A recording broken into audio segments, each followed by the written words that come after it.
$5 worth of effort for the town. First Monday in January. Report and collect his $10. Okay, we'll call the meeting to order. It's 7:02, and we'll start out with the meeting minutes from the December 5th meeting.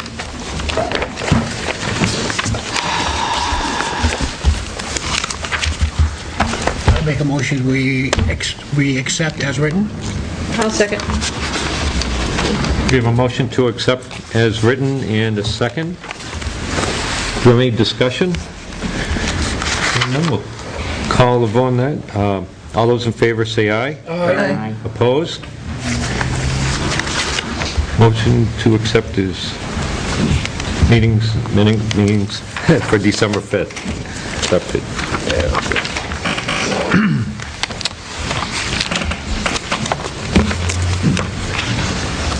Written.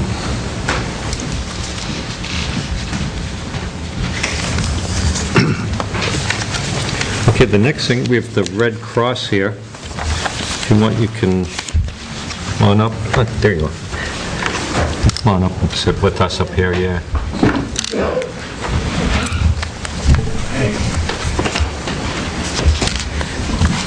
What do you think? Okay. Welcome. Good evening. I just want to say thank you for having the American Red Cross of New Hampshire speak today. On behalf of the American Red Cross, I'm Alice Walton. I'm the development coordinator for the Red Cross, and we are very thankful to the town of Tilton for the support that you've shown us in the previous years. And this year, we are respectively asking the selectmen for $1,500. In the past year, which is our FY12, from June 30th, 2011 to July 1st, 2012, we were fortunate in that there were no major disaster relief services needed. However, 5 residents were trained as an LNA and in phlebotomy, and 43 received certificates in CPR and first aid. And that's really important for the town because that means that there are more responders there should something happen to a resident. We held 19 blood drives, and the town was really good to us and collected 415 units of blood. For the most part, the Red Cross is really here should a disaster happen. We are the first, we are, along with the first responders, we are there to help a family member when they experience a fire. And every week, we experience 1 or 2 fires throughout the state. And that means for the Red Cross, it costs us about $1,000 per fire. We provide counseling services, we provide clothing, we provide food, and we provide help for the first 24 hours in lodging. So if a family is burnt out of their house, they are in a panic mode and don't really, if they haven't prepared, it's devastating for them. And we provide counseling as well. The average person who has a fire is usually making $20,000. They usually don't have home insurance, so it's more important that we are there so that they don't have a fire, and we offer preparedness training to the community as well. We base our amount of $1,500 is based on the total population of Tilton, of which it's 3,574, and we base this on 45 cents per resident. We were very thankful for last year for the town of Tilton to give us $500, but this year we are asking for $1,500. Alice, in years past, the big problem with the American Red Cross is that you have or have not come before us. You've made your request for money. Last year, again, it was $1,500 as this year. And then you don't come and you ask for the money. I wonder how many other municipalities out there you have not gone back to ask for the money. This year, we've asked all of the 248 municipalities throughout the state for funding. We are an organization, a staff of just 16 full-time people. 90% of what we do is based on our volunteers. We were very fortunate in that we have 754 volunteers throughout the state, but volunteers can only give us what they can give us, and sometimes they're not, if something comes up, they can't show up. So that's really what happens. We don't, we try and, if we're invited to speak, we try and come to every town that we can, but it's just it's just a manpower issue for us. Not so much coming to speak here, but actually coming to collect the money, sending in a bill or requesting after you've been approved at town meetings or city hall, at city meetings, whatever. You don't come back and ask for the money after it's been approved. Have you gone back to all of the municipalities that may have granted you funding and made sure that they paid you what they may have or have not approved We, at their meetings? we usually send a letter for request for funding, and that's how we get our funding back. We also went through a reorganization 2 years ago, where we recognized that we needed some reorganization, and we wanted to streamline our services, so we became, we cut down our staff. We consolidated our office, and our headquarters are just in Concord. We still have the national office open, but all of the administrative staff is based out of Concord, unless some of us are in Nashua and some of us are in Keene. But again, there's just 16 of us. We all report to the Concord office. I think you may be mistaking the question she's asking. What she's saying is after the funds are allocated, we require that a bill be submitted or a request be made from the party that has been granted the funding, that we then pay the invoice. And we have, in several years, not received an invoice from the... Oh, okay, I'm sorry. That's the way municipal monies are paid. Some of them have asked for a letter to request for funding, but you're saying that you've requested for an invoice from us to ask for funding. Yeah, beyond this letter that we get originally that says, "Bill, please, Please consider us," so we consider it granted, but then we never get the bill saying pay us. I know for 8 years, I think it was 8 years, you didn't collect the money that was allocated to you. And this is the third year that I, on the Budget Committee, have set in on Budget Committee negotiations. And this is the first time anyone from the Red Cross has been here. I know that the previous 2 years, even though the request was for $1,500, we only granted you $500 because no one showed up. And we felt that if you didn't give us the courtesy of coming and talking to us, that we couldn't fund you fully. Or explain why to explain why the requested increase went from $500 to $1,500. That's something that's... I can't explain what happened in the past, but I can say now that I've heard what your requirements are, I would do my due diligence to make sure that we're here, and we'll send you an invoice. It's just, I really can't say what happened before. I can say that we requested $1,500 because we do that for every town. We base the amount that this amount is based on 45 cents per resident. And that's just because some towns, like the town of Bethlehem, experienced a major fire, and 20 people were affected in a very small town. So we can't ask them, because the population is small, for $20,000, but we pull that from the amount that we get from all the towns, depending upon who needs it the most. I guess what I'm looking for is when people come here, we want to hear the good things that are going on, because we hear a lot running around, but to hear it from someone from the organization saying, this is what we're doing, we're looking at what is the biggest bang we have for the buck. And very nicely put, 45 cents gives us an idea of what the cost is going to be for that. The other piece that we're looking for is the face-to-face contact with folks that are coming in, so we get to know people who are coming in asking for money for that. And the third piece is we also have our own, accounting services or system where we really need to make sure the money is getting out there. What would be the best procedure? What do you require? And if I know that, then we can follow what you need. You've probably told us before, but now that I'm hearing it for the first time, I think what I'm hearing is that, okay, we submit a letter for funding, We come in and present who the Red Cross is and what we've been doing in your town. And then we come back with an invoice or a letter requesting, Either would be fine. Yeah, probably the best thing to do is Okay. after the town meeting time is over, to check in with the towns. You can call and ask the financial person, ask how much was approved, and, I mean, not just specifically for us, but you might even have some other funds from other towns that are sitting out there that they just didn't send to you, so you might want to, before the end of the year, do a quick, because after that, it's gone. So I if you- typically do that in March, around March 17th. Is that when your voting is, or? Around then, but there's many towns that have it later, Okay. so they would... So I think what I'm hearing is I should really, which is what we try and do anyway, but really to send a thank you and then also follow up and see where you are.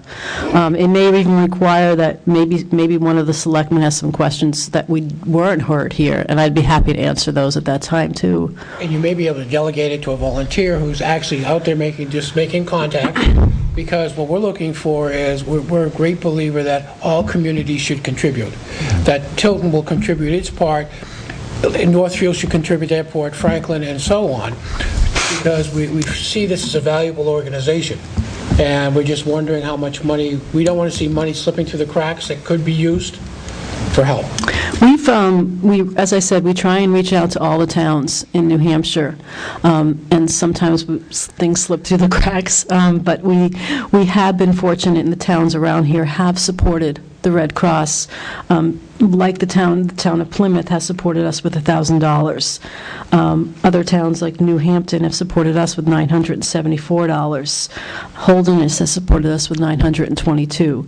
So we've been really fortunate, but it sounds like, I think from what I'm hearing, if we can do our due diligence and be a little more streamlined in how we approach it, we might be seeing other funds available for us, which I appreciate you saying that. After the first of the year, we can't send the checks out. So you actually might want to check around. You might have some other towns that are doing the same. But And the information you just told us was information we did not have, that other towns are giving you money, committed to that money, and that's nice to hear, that even if it's only $900, it's still, we can then go back to our clients, our taxpayers, and say, other towns are donating between $900 and so much money, so that's a reasonable request. I mean, it really depends also on the population. The town of Hudson has given us, which is a huge population center for New Hampshire, has given us $5,000. So it all depends on how much, and it can be a small town that has a small population, but that gives well beyond their population. The town of Sandown gave us $1,300, which is a lot more than their population, but that's because they had a number of fires and they saw the value of the Red Cross. And people spoke on our behalf. So it really depends on where you see us and how your townspeople feel about us. I've seen you in action twice, and you've done an excellent job. So I have no qualms about the kind of work you do. Thank you. It does, from our viewpoint, however, it does get demoralizing when we allocate the funds to an organization such as the Red Cross, and then they never ask for the money. And so we did all this thinking about it. We'll take it now. Well, that's it. You need to go to all those towns that may have funded you and not provided you with actual funds, and go to them and say, hey, do you need an invoice? Do you need a letter saying, did you approve us for money? And there might be money out there that you're missing because you're not going after it, or following through on it. I agree. And that's, you mentioned about CPR and that. Where are those classes held, and is there a fee for that? Or? there is a fee for that. I'm not sure where they're held in different areas. Sometimes they're held in schools, sometimes they're held in VA centers, sometimes they're held at Lions Club and churches. I can get a list of where they were held in Tilton, if that would help. And I know in years past there was something went on. They had babysitting classes. Do you still have Correct. those? We still have those. And, I guess I'm not sure what happened, but some people wanted to get them and couldn't, or they weren't enough people. That was at the Pines. The That was Pines the tried to offer the class, and they didn't have enough people signing up for it. But that was a couple of years ago. I think we did have them at the Pines Recreation in Northfield. This past year. Pat, you remember that? A couple years ago, they didn't have enough people sign up for it, so they canceled the class. You can combine, I mean, if there's a town like Franklin that's close by, you can combine that class with another class, and we can come and deliver that class. We just need 6 or 8 to 8 people to have a class.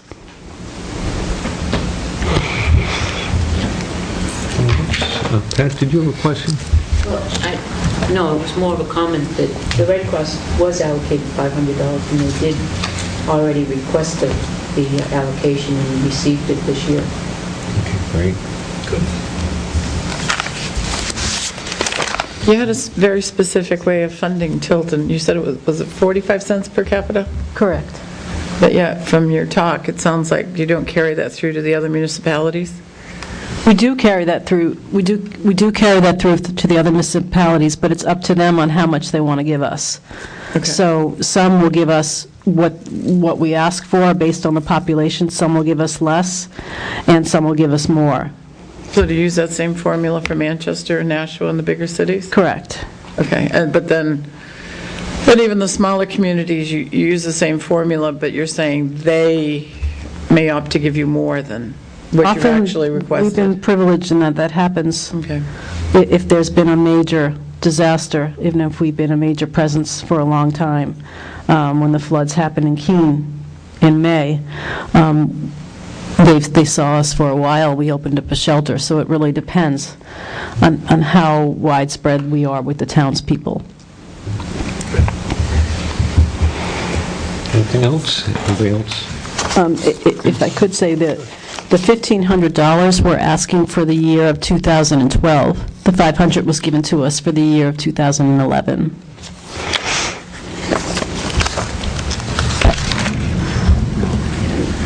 We're gonna have to get 2012, kinda, we gave you $500 for 2012, and what you're asking Right. for, I believe, is for 2013. Correct. Okay. But we asked for it in 2011. I Right. just wanted to make that clear.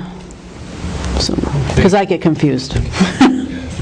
Well, thanks for coming in. Thank you. Thank you. We really appreciate the work. We really appreciate the opportunity to come before you, and I apologize for our past absence and hope that you would consider what we've put forth today, and thank you for explaining the process to me. We appreciate it. Thank you. Okay.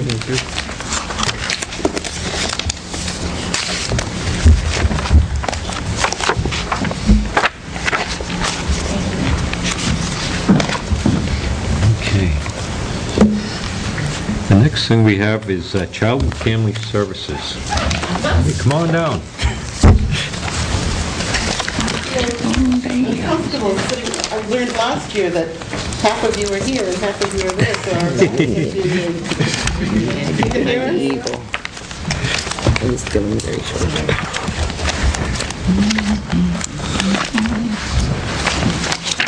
Good evening. I'm Ruth Zaks.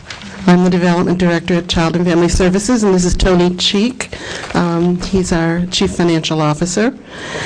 And I brought Tony last year with me as well because you do your due diligence and ask lots of finance questions, and I wanted the backup. But before I started, I wanted to express my apologies for missing our first appointment, which was November 28th, and it wasn't, I realized it wasn't your error, it was my error. The initial letter I got from you this year, at the bottom, there was a little note that said that the meeting was on November 28th, and I just didn't catch it. So, mea culpa, and it's not for lack of caring. It was just an oversight, so I appreciate the fact that you've given us another opportunity to speak with you this year. This is the third year that I've come to Tilton to talk about Child and Family Services, and I was sitting there smiling as you were talking with the American Red Cross, because it's taken me almost that long to figure out the process of making the application and then following up after each town meeting to find out whether or not we received any funding from the town, what the amount of funding was, and then to submit. It's a process, and it took me a while to learn how to do it. And I don't have the volunteer crew that that the American Red Cross has. It's moi. And so I think I've figured it out now, and I proceed. We receive funding from about 12 municipalities in the Lakes region: Northfield, Tilton, Laconia, Franklin, and all around Belmont, all of the communities surrounding the Lakes region, for the services that we offer, mostly out of our Laconia office, although there are families that will travel to our Concord office for services, and there are a lot of families that we serve in their own homes. A lot of the work that we do is home-based. So in the letter that I sent to you this year, I requested, on behalf of Child and Family Services, $2,850, and that's because in the year previous, when you granted $2,500, since that time, we've seen an increase in services of about 15%. And so I thought we would, and then I took a look at the charitable money that we were spending in the community and requested slightly more this year. We mostly use the money for those services that are to low-income families who are uninsured or underinsured and are seeking mental health treatment through our family counseling program, or want to send their kids to our summer camp, Camp Spalding, and the fees that we charge are on a sliding fee scale that's about $10 for a unit of service for the lowest income families, and for families to send their children to camp for 2 weeks. It's about $50 for them to send their children to camp based on sliding fee income. The average income of the families we're serving in this community are $16,900 for a family of 4. They're very low income, and they would not be able to afford these services without charitable municipal support. And we have a big funding pie. There are a lot of sources of funding. We have charitable money. We have some foundation money. We have some state granted money for some of the services that you see in the letter that I sent to you. But the pure charitable money and municipal money goes to support things like Camp Spalding, our family counseling program, and pregnancy counseling for young women who come to us not sure what to do about a pregnancy and not want to explore their options. I guess that's what I want to say, and I'll let you ask questions. Any other questions right off? We hear some good things. Well, I'm glad to hear that. You're providing. You provide family counseling? Yes. What do you provide for family counseling for the individuals? Well, we have licensed master's level clinicians. We do substance abuse work with prevention and treatment for kids, adolescents who are exhibiting risky behaviors and using adolescents. And we have a 13-week program that we offer them, and it's a experience-based program with outcomes that are measurable. For family counseling, we have a behavioral health model that we use, which is a systems model. So if a child is referred to us for acting out behaviors or depression or school failure, we work, it's a unique service. We kind of wrap services around the family. We will see the child as an individual. We'll see the family. We'll try to engage the family in school systems so that if the child is failing in school, we involve the family in trying to help with treatment plan with the child at school. Work with pediatricians, guidance personnel.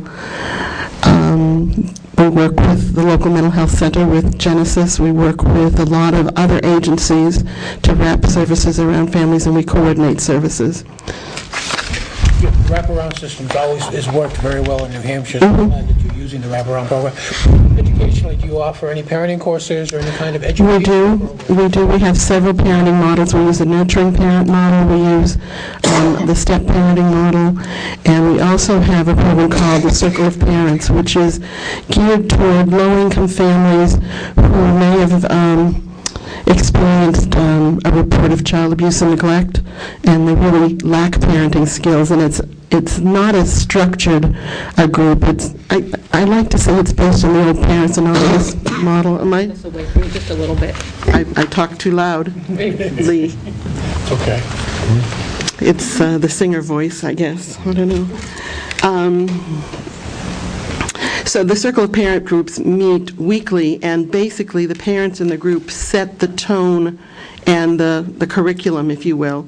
And we have our clinician who facilitates the group and will bring in experts, and the parents may want to talk about setting limits, how to positively discipline your children, how to find low-cost recreational opportunities, and the facilitator will help with that. So we do a range of parenting models, and I think we offered 2 or 3 groups a year. And my last question, Mr. Chairman, what are your referral sources? Do you use police, private, or? Police, guidance personnel, doctors, school teachers, ministers, the mental health center, the VNA, they all refer. We have a lot of cross-referral. We work in conjunction with the Child Advocacy Center, so if they've interviewed a child who's been a victim of child sexual abuse, they might refer that child for further counseling to our clinician. Okay. Thank you.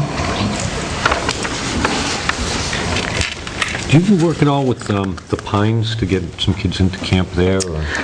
Well, yes, and Northfield asked me the same question when I go to Northfield. Actually, Tony's doing Northfield tomorrow night because I'm in Henniker. That time of the year. It is that time of the year, and you all want to get it done before Christmas, which is a good thing.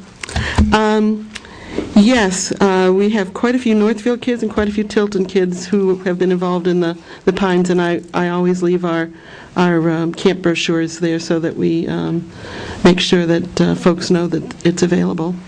I think between the 2 communities last year, Tony, do you have the Northfield? Yeah, so Tilton was 9 kids went to camp. 9 kids went to camp, and Northfield may have been 4. No, that's Camp Spalding. Camp I was Spalding. thinking of the Pines. 6. Yeah. The camp, day camp. They have a day camp. This Yeah. is an overnight camp that we have. Camp Spalding is a residential camp in Pennacook, New Hampshire.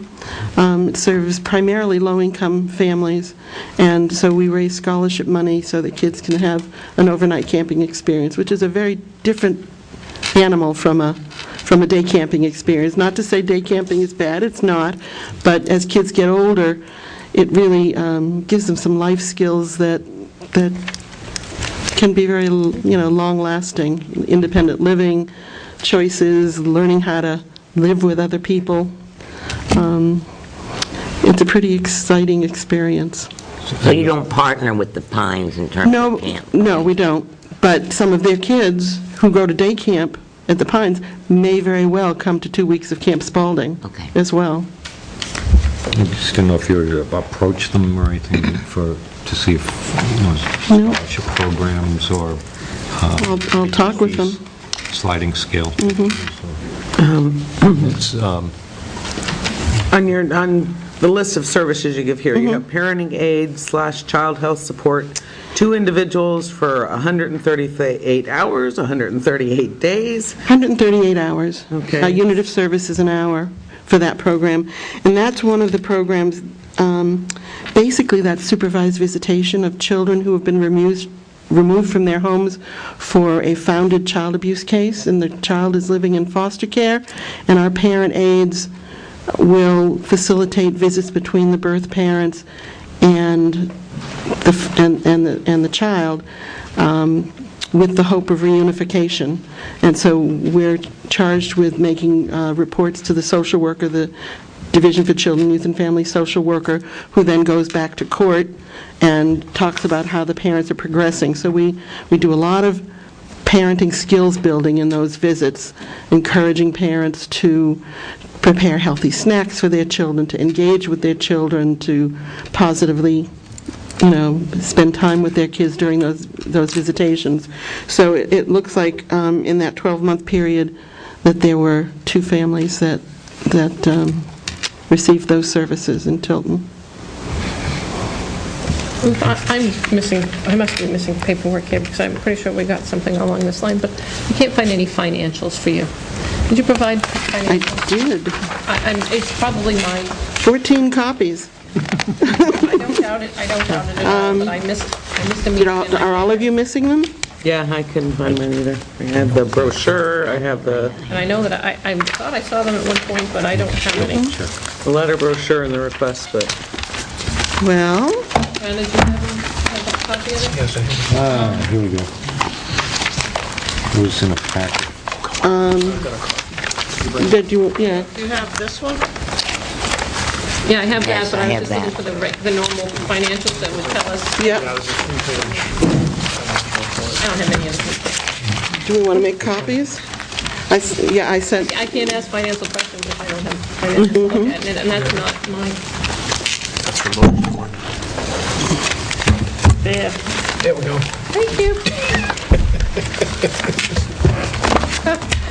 now, Child and Family Services in Tilton is part of a much larger agency. We're a statewide agency with a $12.5 million budget annually. And we have 15 different office sites around the state. Laconia is the closest one. There's one in Franklin, one in Concord, one in Littleton, and then Colebrook and Lancaster. So up this way, and then back down in Manchester, Concord, Nashua, Keene, Dover, Portsmouth, Exeter. Did I miss something? That's it. I have some non-financial questions. In your list of volunteer services, for example, Transitional Living Program, it says 5 New Hampshire locations. Where are those locations, and does that mean that that service is only available in those locations? No, it just means that if we have a youth who qualifies for the program, they would have to go to one of those locations. We have a parenting home in Littleton for pregnant women and their babies. We have a transitional living home in Concord for for young men and young women. It's a duplex home. One side is guys, one side is gals. We have one in Dover. We have 2 in Manchester. So 2, 3, 4. That's it, 5. And one of them in Manchester is also a parenting home. So if someone from Tilton needed one of those services, they'd go resident there. What Right. about adolescent substance abuse treatment? It says provides outpatient substance abuse treatment for Seacoast youth, ages 12 to 24. Oh, did I give you the Seacoast services? Adolescents 12 to 21 may also participate in our intensive outpatient program Does it say located Seacoast? says in Lake Region Manchester. program. It says Lakes Region? So it may be a misprint. In the Lakes, we do offer it out of our Laconia office, Okay. so that may be a... And then family counseling, offices in the following communities, Exeter, yeah. Portsmouth, and Dover. So when you did the changeable text, you didn't We didn't changeable all change the text. Okay. I'm going, wow, some of these are really important. Yes, they are offered here. They are offered here. They're not, we don't offer all of our services everywhere, but counseling, adolescent substance abuse treatment, transitional living, family, are all offered in the Lakes region. Okay. Sorry. And then, on your, See, it's 3 years and I still don't have it right. on your cover letter, Yep. what is deployment cycle support? This is a service available to military personnel who are about to be deployed, have been deployed, or are returning from deployment. And sadly, the federal fund, this was a federally funded program, and the contract went to Easter Seals of New Hampshire, and we were a subcontractor of Easter Seals, and the federal funding was cut significantly, and Easter Seals is no longer subcontracting, they're doing the service themselves. So it's probably still available, but we're not doing it after October 1 of this year. It's ended. And it's really valuable. There are just so many problems when families are deployed 2, 3, and 4 times. On the remaining family, on the soldier, on the children. They see. I come from a military family, so I do have some familiarity with this, but what specific services were provided? We do provide help with housing, counseling for kids who are having trouble with their deployed parent. Not something that was offered when I was a child. It's not something that has been offered for until very recently, and it wasn't recognized. And mental health counseling for returning military personnel who are exhibiting PTSD, so a range of services. We help with economic stuff, with retraining, helping to find jobs and housing, but mostly with the mental health issues. But you're no longer offering that particular... No, which is not to say that we might not find us within our other programs. Right, I understand. Somebody might come to our Laconia office who has with problems that the kids are having, and there's a deployment issue. It's maybe a factor, a precipitating factor, but it's not particularly that particular contract. So usually people come to us with a range of issues, and the issue they walk in the door with may not really be the underlying factor that they need help with, but it's what got them to us. So how do you judge the outcomes of your programs, the transitional housing and the child diversion? How do you judge those outcomes? We have a series of outcome measures that we've set up and targets that we hope our folks will meet. We have a quality assurance program. We do pre and post testing with all of our clients. We ask them to let us know what changes they felt they made during their time with us.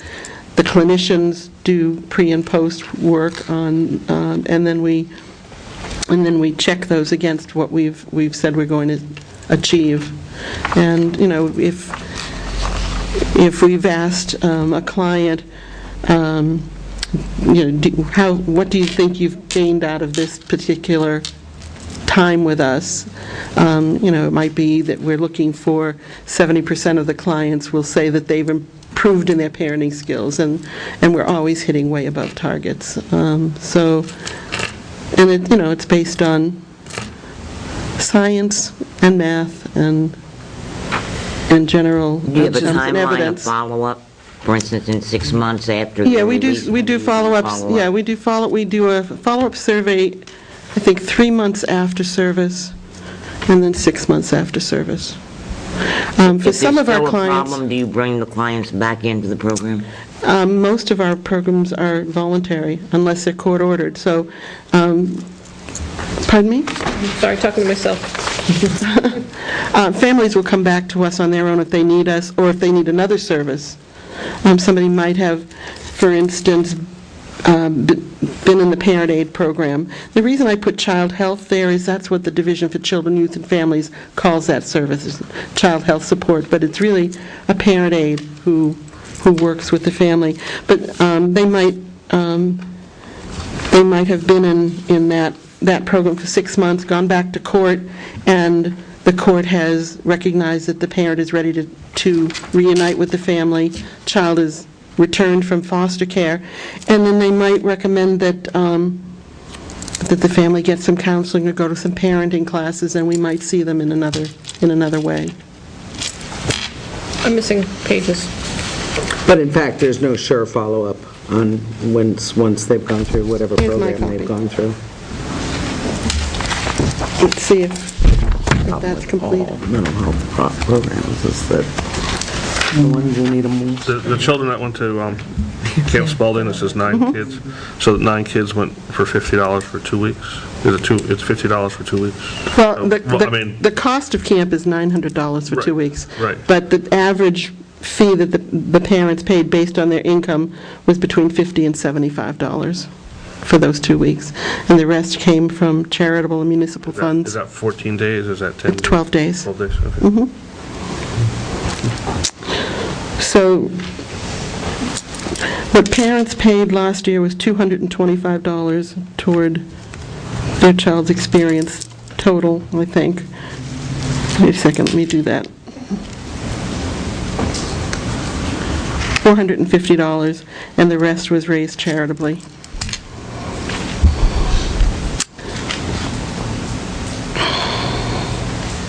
How were those children referred to you? Guidance counselors mostly, or neighbors, or friends of kids who'd gone to camp the year before. A couple of kids from St. Bonnie School.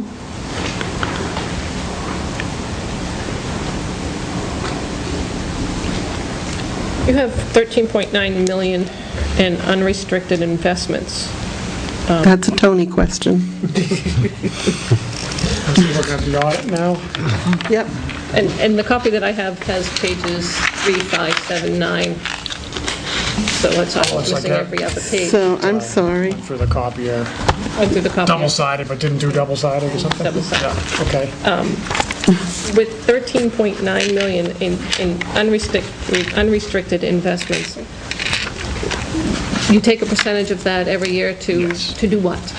To help fund our overall operating budget. So we take we consider it, even though it's unrestricted, we treat it as an endowment. So we take a 12-quarter rolling average and take 5% of that investment balance. And did you say you have page 3? If you have page 3, you'll see there's an endowment transfer to support operations of $663,000. If you're looking at the statement of activities, year-end, about under revenue, second section, endowment transfer to support operations in the unrestricted column, $663,000. So that's the contribution from the income from that 13 million into the total revenue of the agency budget.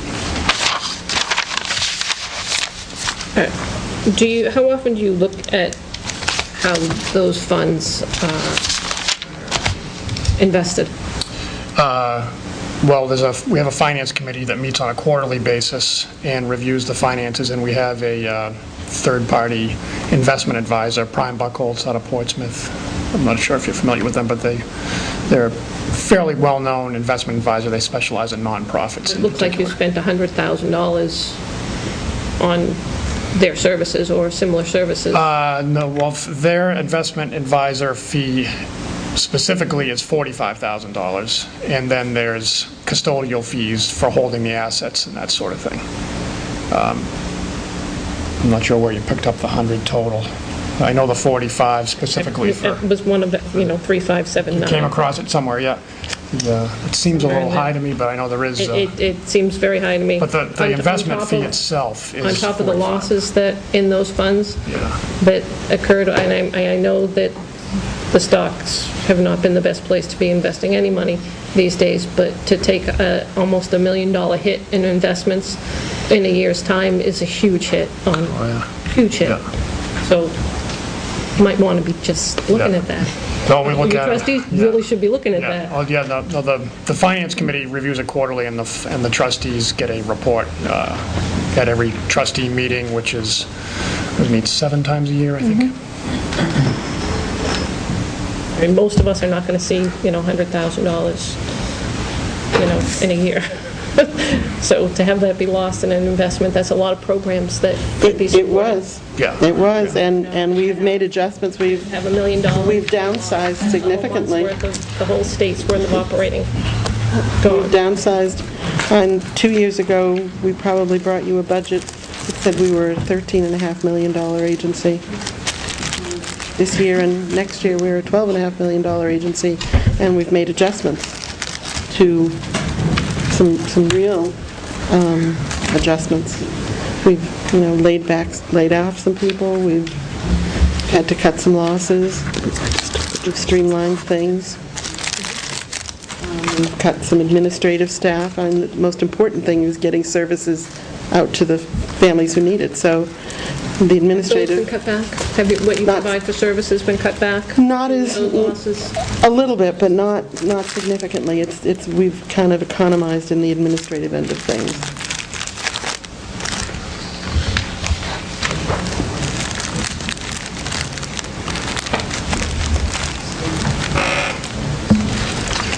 I apologize for the incomplete audit. Do you want me to send the materials again? No, I mean, it might, like I said, I think I have this, but I'm just totally, I don't know where my copy is, and I was going through and seeing I had all the odd pages. I was trying to, some of them look like they're okay, but there are numbers that are missing as Just a part of the replacement notes. for Thanksgiving. You have a complete one? I've got a complete just half copy, of the which I page. can leave with you, or I can run a copy if there's a copy. If you want to look at it while I'm here. No, I'm good. I'm looking at Ruth's stuff. That one's complete? That one's complete. Yay! Pages too. Yeah, but there's nothing that seems out of the ordinary. Other than that, that's the losses which jump out. I think you would see that with any nonprofit that had an endowment. We do measure I would think against so, too. industry benchmarks, and we are within, a couple tenths of a percent The of economy in the last benchmarks in all the investment categories. They were all down.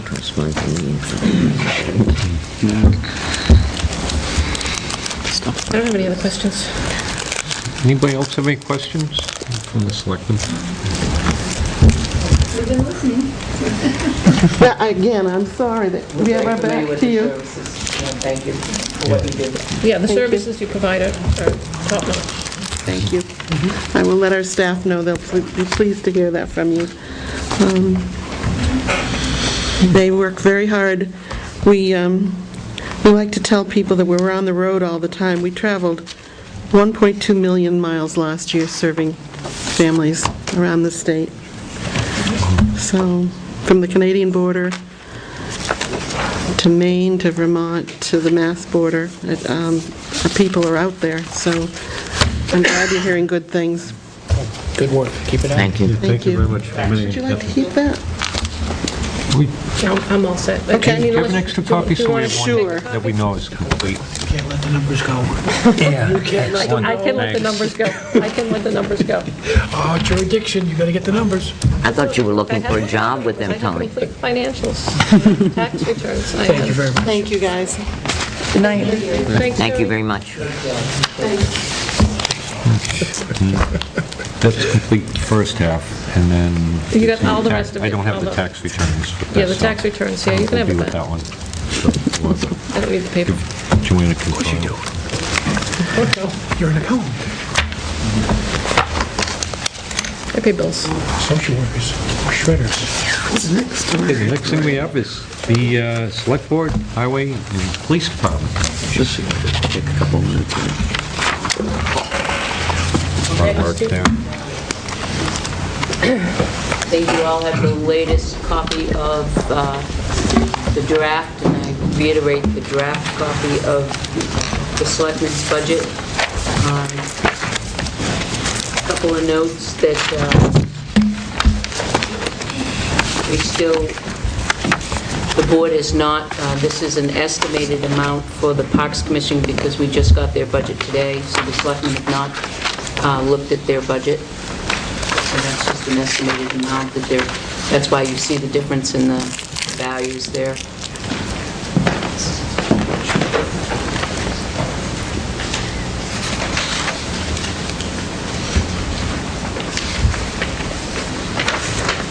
What's going on with the salary lines? Are those, the numbers that they're requesting, they're all up slightly, and that's based on wage? That's the health, that's the, right. Oh, I mean, I'm talking just the salary, not the health benefits that are listed separately. They're based on, those numbers are based on wage increases that staff members would have received in the middle of last year, and they're just based out from that, from their new salary numbers? And that's why, is that why they're... Which department, Tony?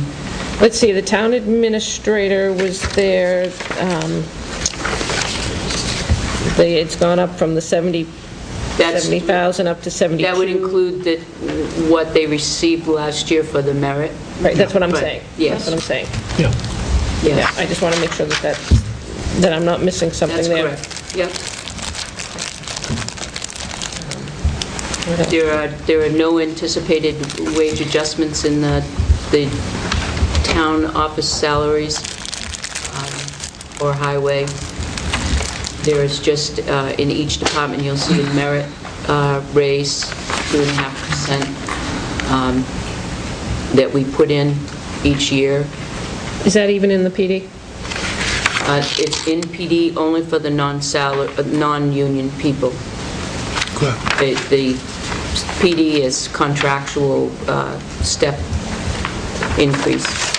They go to 3.5% this year, and they contribute 14.5% towards, 14.5, correct, towards medical.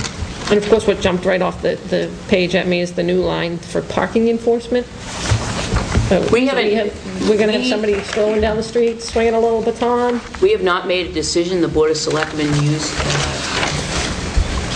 did a three-month, we wanted a 3-month, but it started late in November, to do a trial for the parking enforcement. And it's in the budget. We haven't really made a decision to continue with it in the budget. We haven't sat down with the chief. We don't have the numbers on what the revenue brought in, or if the problems that we initially wanted them down there are resolved, or how's that working out. We haven't sat down and really had a chance to So do this is that. basically in there as a holder? That's correct. It represents 2 part-time employees, 10 hours a week. 10 hours a week. 2 times 10. Last week, you alluded that there were some items that were not in the budget at this point in time because they were still out for bid, or the bids had not come back in. Is that still accurate? We were working on the health insurance the last time we gave you the figures. The health insurance is pretty well put in. We are looking under the town hall maintenance and repairs. We have some bids out to do some renovations, small renovations that we do try to do each year. And one of them, of which is the canopy over the door, so that snow's not falling over certain people that off the roof. And last year, Jane got hit coming off the roof, the snow falling. Many people have been in the same situation. They knew it was you, Jane. Clearly. The front and the side both. Well, we just learned not to stand next to Jane. The other contract that was estimated on your last report showed as ease was the janitorial services. Right. And that's been finalized, so. Yes. I did see those numbers. That's the other one. I mean, every year we go back and forth and do the, in, out, in, in service, out service, type of thing. What are we doing this year? Catherine and Sandy and Catherine Wozner interviewed several companies, and we settled on a company, and hopefully they'll start in January. It depends on whether the vote is taken Yep. tomorrow. We have a company that'll start in January without a contract. We gave them a scope of work, but they'll work for January to more define that scope of work, to more define how many people per week and how many hours for each PD here, and Riverfront Park is Riverfront Park, but primarily for here. So. That's quite in that line, that there's a... It's a bigger, larger corporation rather than just a small local cleaning outfit. Well, the other thing too is an increase in that line, so... we haven't had a company in here that's actually cleaned the building. We had a stain, as you probably all noticed, had been there for a year, down in the main rug. I don't look at that. I couldn't miss it. But it was just, we haven't had a company in here that would truly clean the building. So we felt that we were just paying for, not what we're getting. This company, hopefully, and this is one of the lower bids that we got. This is by far not the highest bid. We're hoping that this company will be truly professional and come in here and clean the building, and we'll feel good about it. I mean, at times it was embarrassing to have people from the outside. We have meetings up here from outside agencies, and it's kind of embarrassing. There's also a trial period with this company before we, that either party could back out. If we either find that we wouldn't like their service, or we can't come to an agreement, once he's been here, once they've cleaned a month, they assured us they could probably tell us within 2 weeks, but, what it's going to require to clean both floors and, of course, the police department and the park. They also do other municipalities, other police departments, so they have experience with municipal environments, plus the fact that if there is a non-performance clause, so if there are things that we feel need to be remedied, they have a very short window to fix it, or we can terminate the agreement as well. Okay. So Also, with the last one, with the last contract, they found at the police station it wasn't adequate. It wasn't adequate cleaning, it wasn't adequate timing, so that they had to increase the days to clean instead of 1 day a week. They needed to offset that with an extra half a day or get things So done. overall, the budget is going up 0.35%. That's right. What would be your best guesstimate with everything? And I'm not going to hold you to it, but the best guesstimate when all the undetermined factors get in, would it be much more than that 0.354, or should that be just about where we're looking? No, I think it would be very close to what you're looking at. Okay. What happened with under the administration, the property liability insurance? Why did that go so? That went up. That was consolidating. We used to have a line split out in the police department for property liability, but it was the only department that received a charge like that. And in discussion, But we can't, if you keep doing that, we can't compare budgets from one year to the next. This makes this very difficult. that's what that represents. The property liability is really townwide cost. So so where's the line that it was last year? Is it? It was split out. There was some in PD and there was some. Right, but I should have numbers to be able to compare it against from last year. Yeah, on, See that on page 3, about midway down, 4210.99.335. Police liability. Okay. it was expended $10,125. They budgeted $20,125. So what I'm reading is last year, between those two lines, you spent 28 as of 12/12. Right. And then now this year it's 56. Am I missing something? Yes, you're missing the last payment. There's a final bill that hasn't come. We have to make it. Right. It's paid twice a year. Right. Okay. You paid at the end of the month. So 57. Here's a big question for you. Hi, Dennis. Thanks for doing such a great job. I Blending in. noticed in the monthly financials, the year-to-date, that you're only 76% spent. Gee. You are. You do real good work. You keep the budget way down. Why is his budget up if he's only at 76% spent? Why does he need more money in his budget? Why isn't it at least level funded? I'm going to defer that to Dennis. You're saying it's up 1.2%? Why is it up at all? Well, health is up for one. Retirement is up, 2. And I have to budget it for compensating absences that I haven't done in the past. Dental is up. Health is up. Group 1 is up. So you're basically saying all the salary associated lines are up? Correct. What's going on for building repairs?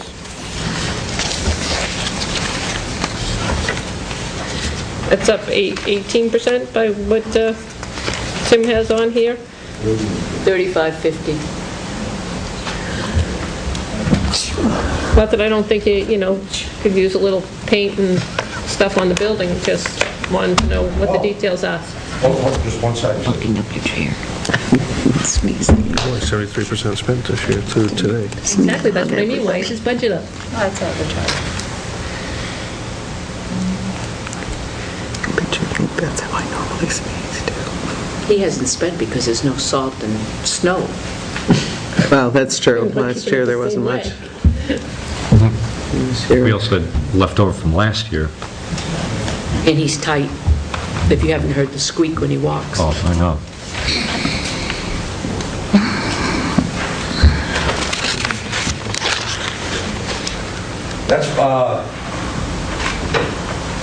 That's for pumping our septic tank that we have to pump on a regular basis.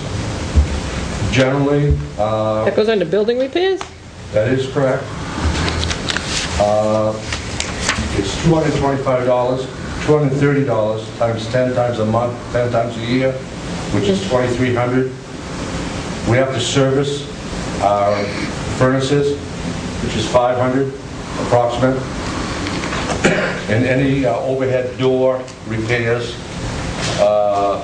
for minor accidents or stuff like that. Oh, so you're telling me that doesn't include putting new paint on the building or anything like that? That's gonna, No, what I would consider to be real maintenance stuff. The building is metal. I am planning on doing the inside of the building this year, which we have not done in 12 years, painting the inside, so there is an increase there.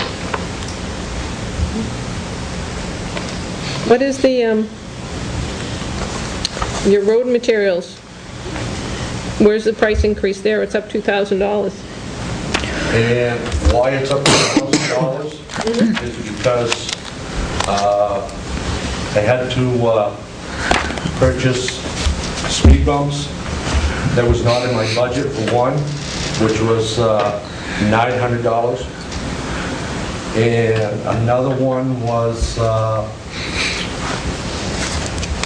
No, this is for next year, not for, I know you put a speed bump in and took it out, but I'm talking for this And next year. You have to buy more speed bumps? And I'm anticipating from what I'm hearing, is there's a good possibility that we may put 2 more up this year. You don't need to worry about it in wintertime in front of my house, nature creates. We take them up in the wintertime. That's what the increase is. I might be responsible for one of those, just to let I you was know. going to say, Eric, that's you. The man that wants one is, he's not asking any questions. No, he's not. Being very quiet tonight. Can we make it out of salt? It'll go away in the winter. So that's why the increase there was. All right. Would it be cheaper if we put a stop sign on Cedar Street at Spruce Street? You just ignore it anyways. Sorry. Another big thing, finance department. Hi, Tim. How you doing, Tim? Okay. Our debt principal in long-term bonds, a big part of why the budget is only staying at a .354 is that there's over $100,000 that we're saving in the debt lines. That's correct. It's 80,000 from Silver Lake Road, and the refinance is the balance. So if we take that out, how much is the budget up? I have to do that if I Is that what you'd like? I can do it myself, but you might be able to do it faster. Because I'd really like to know how much the budget, it's really up if you take that out of there. Because that's important. I mean, a lot of these lines, every department is up. If you look at that, if you take that one thing, and that's because we paid off debt. About 2.5%. So it would be about 2.15% higher than show. Thank you, Tim. Good. And not to leave the police chief out. We were told, I think it was 2 or 3 weeks ago, that there would be a second corporal's position added to this budget. Has that been done? And what effect has it done to the salary line, if anything? And is that a contract, is that a union position or a non-union? Union? He was a top step. So it's like $1.40 an hour wage. Okay. But that he was minimizing the risk of liability. So if your corporal comes back, and hopefully he does in one piece, from overseas, you will then have 2 corporals. Yeah, we'll get back to, Three. Yeah, we'll get back to where supervision we had like 3 or 5 years ago. We'll be back full-time supervisor. So you'd have 2 lieutenants. How many sergeants? Now, we had 3 at one time, so we haven't filled any of the sergeant spots. Okay, so be lieutenant, then to the corporal, and then there'll be 3 corporals. Senior patrolman? No. No, and then to patrolmen, and then to part-timers. Right. And so the total force would be? 18. 18, okay, thank you. Why do we have nothing listed here under police liability? Because that's in administration. It got moved? Yes, To the we administration? talked about, yep. Yeah, we talked It's about that. under line item 993. Second line up on the first page. You can see it's up 50%. 1%. But the other was down 100%. Make it sound good. Fuzzy math. The last question I have for the police department, grants. Are there any grants that we are now involved in that are either ongoing or first time? And what, if anything, they're offsetting? Highway safety grants come up every year for the DWI checkpoints, click of the ticket, distracted driving, and then the other one is they're supplying PDs with half of the population. Back about 10 years ago, all the PDs got them, and now they're all either breaking down or obsolete, so they couldn't get 100%, so they're doing half. So that's kind of what's out there right now. Not a lot of click it or ticket grants in New Hampshire, are there? We also have a grant, we also have a. How can that be, given that we don't have a law requiring use of a seatbelt? 18 or under. Oh. That's it, basically. Well, the vest as well, they match the. Yeah, they do match grants on that. There's not as, years ago there was a lot of grants for us, but they're now. The ones that are out there, they felt that these are the ones that we should have the best, we should be checked on stuff. Fatals are up this year. It's not an all-time record, but we're in the mid-90s right now. Did you receive some from Homeland Security budget this past year on a couple with the Patrick Stewart thing? That was DOT for meth labs.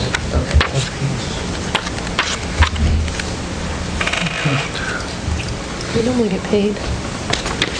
Yeah, one of the questions we had dealt with court fees.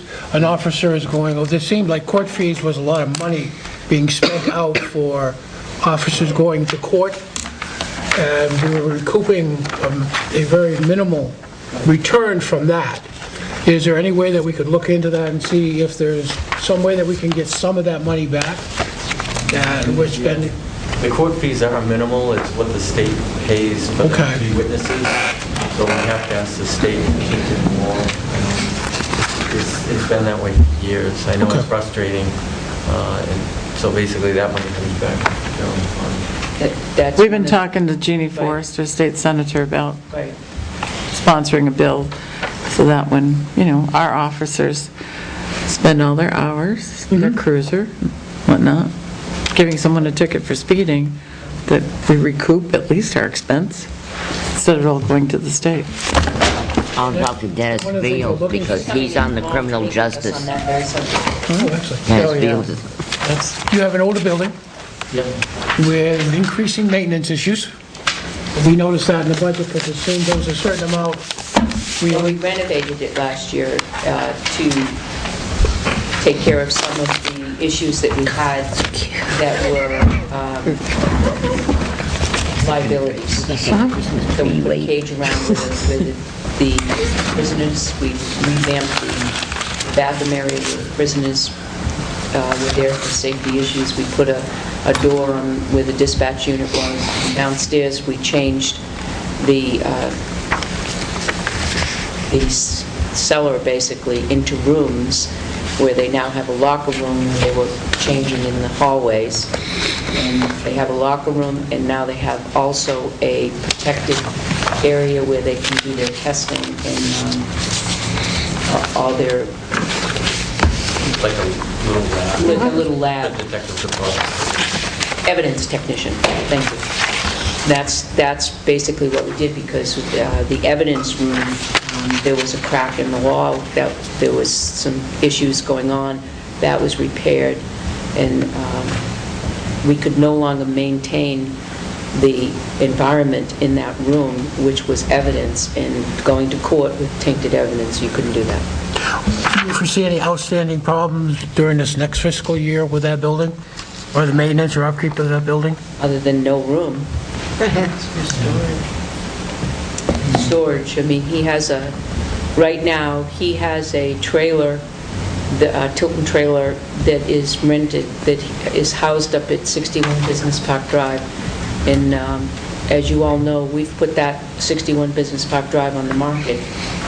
If that sells, we have to find a place to store that very large trailer. If he stores it, because there's evidence and protected information in there, if he stores that down at the PD, he takes away parking, which is very limited. So we're in a quandary about what to do with that. Good. I know something here, do we have any revenues, or projected revenues? Right. 'Cause that's real important to see what we budgeted previously and what we're expecting to get, especially on It's revenue, grants. yeah. That, where the money's going to come from. 'Cause it's hard to vote on these things if we don't. Any idea when we'd get that? The last week, beginning of the year, last week, beginning of the year. Beginning of the year. We didn't do it until the beginning of the year last year. It was late. The revenues always come the latest. Can I get the Board of Selectmen's thoughts on your recommendation of $50,000 for the Pines? I wasn't there. We felt that given the information that they gave us and the limited amount of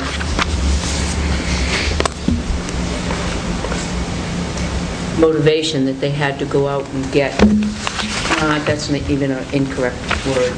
I'm not articulating what I want to say. Given what they do and the amount of hours that they're open and the programs that they give and the programs that they are offering, the Tilton residents have to pay for the programs, a good portion of them. More than 60% of them you have to pay.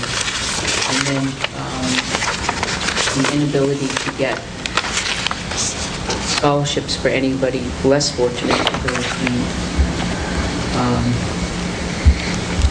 We felt the same way as we did last year, that they got more money this year for grants, and yet they still continue to ask for more money towards the operating budget. And I do understand that some of the monies that they got for grants were for specific purposes, but their fundraising can be used for anything. And some of the fundraising, which was about $8,000 or $9,000, that could offset some of the operating expenses. So we felt giving them $50,000 as we set the budget last year at $50,000, that would give them more incentive to come back next year with more fundraisers and more programs and more grants. I guess my question is, why didn't you, why wasn't it less? Yeah. Well, I think we looked at it as, or anyway, I did, as it was more level funding. I missed the whole meeting with them, so. Yeah. Well, I think part of the issue there is, last year they asked for X amount, I think it was 57, and we gave them 50, and they wouldn't have gone, it did come up at the town meeting on the floor, and the voters this year turned it down. The year before, and they did this year too, but the year before, not only did they bring it up on the floor, and the voters approve it, but they also put a petition warrant article on, so they actually got more than what they were even asking for, because a petition warrant article the year before passed as well. But this past year, they also came in with a petition warrant article. 2 years ago, we only budgeted $1 there and let the town decide, so it was only... But there were two, they raised it on the floor and then the Right. warrant article. Right. So they actually got more than what I thought it was they- just the warrant article. No, it was both. I thought we tabled the warrant article. Tim? I have to look at the minutes to be accurate, but 50,000 is what was the adjusted.